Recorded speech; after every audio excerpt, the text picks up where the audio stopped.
Welcome to semifinal Friday for the BlueGoldNews.com. Kevin, here we are again back in Kansas City. Yesterday, West Virginia had a nice performance, made it through the quarterfinal round with a really good effort against Baylor, I thought.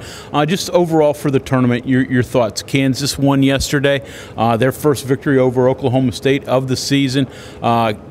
Kansas State got an overtime win over TCU, and then the team West Virginia is going to face, Texas Tech, got a victory as well. So your thoughts on yesterday's action all around? Hey, Texas Tech was kind of business as usual. I thought even though the game got close at times, I felt like they were always in control. Kansas State, I'm sure tournament organizers happy about that. That guarantees, that's going to be another sellout. It's going to be packed, obviously, because West Virginia and Texas Tech just don't bring a lot of fans, even though that might end up being the better game. But, the Sunflower Showdown rivalry, that obviously has people excited there. It, looks like that could be a battle without big men. There's rumors that Devin Wade may not be available for Kansas State, although they're still looking for some official confirmation as of the time we were doing this. And Kansas without their big man in the middle, so it's kind of a couple of wounded warriors, if that's the case, the way that plays out. Your thoughts on West Virginia's performance against Baylor? I thought it was a good effort by the Mountaineers. Seemingly, it was a very close first half, but all of a sudden the Javon Carter 60-footer right before halftime just seemed to give momentum to West Virginia going into the locker room. In the second half, they just ran away with it. 3 points on the scoreboard, 10 points for emotional lift. I think that was just really big because West Virginia had rallied, had come back, fought back from a 9-point deficit, I think, at one point to take the lead, and we're looking okay. But then, Baylor gets the tip-in dunk there right at the end, and you're thinking, okay, they're going to go in with that emotional lift. So, yeah, that one was one I think that was bigger than the points, even though it's separated by the half. And then second half, that West Virginia defensively played well. A couple of stories we have on our website about the way that Logan Rout ran the screens on the inside, opened up the lane. Daxter Miles, it's basically all those things that we talked about yesterday that West Virginia had to do well to win. I think they got almost all of them. And now I guess the question for West Virginia, we've seen them have good performances throughout the year many times, but the consistency level and in following that up with yet another good performance, and obviously in tournament play, you need to do it every night or otherwise you're going home. So what does West Virginia have to do against Texas Tech tonight? Another good defensive team, probably better than Baylor, but an entirely different type of defense. Yeah, and I don't know how much you can go on the last game because it was such a different team. Texas Tech without starters and key players, and West Virginia getting the win at home there. I don't know how much you can go on that. I talked to Eric Martin, who has the scout for tonight's game, and he said he will look at those a little bit, but he also looks at the numbers a lot. Tries to figure out where deficiencies were and where things are that West Virginia needs to improve on. I think, again, it's keeping the ball either away from Keenan Evans or keeping the ball on one side of the floor. Yesterday against Baylor, they didn't necessarily keep the ball out of LeCompte's hands, but they didn't let him get it to anybody else. And although that wasn't the game plan, it was kind of a Trey Young thing. Yeah, he got 27, but nobody else hurt West Virginia. Matson, even though they moved him into the starting lineup, I felt like was kind of a non-factor. So I think that's the key, but Texas Tech has a lot more of, I don't even call them secondary weapons, just a lot more weapons in general that can score. So it's a tougher defensive assignment for West Virginia too. Yeah, a couple of weeks ago when West Virginia beat this team at the Coliseum, as you said, Keenan Evans was out, Justin Gray was out, Zach Smith was out, and all those guys played yesterday. So you'd have to expect that they all are going to be in the lineup tonight.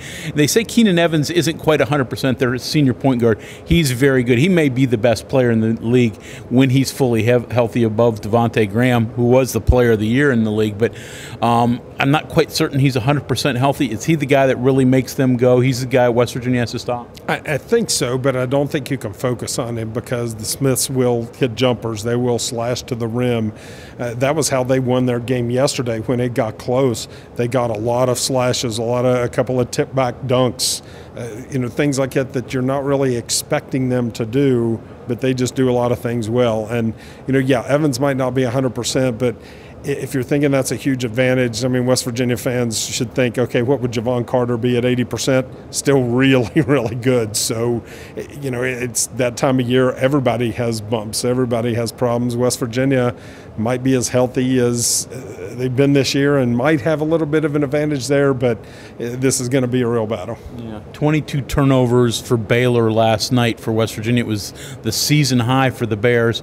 Exceeded the 21 they had in Morgantown earlier in the year, but you can't expect to turn over Texas Tech and Keenan Evans that often. No, it's more about limiting their shot opportunities. And one thing another coach pointed out to me was how many times Baylor just barely got the ball across midcourt, or it took them so long to get into their offense they weren't starting a play until 17, 18 seconds on the shot clock.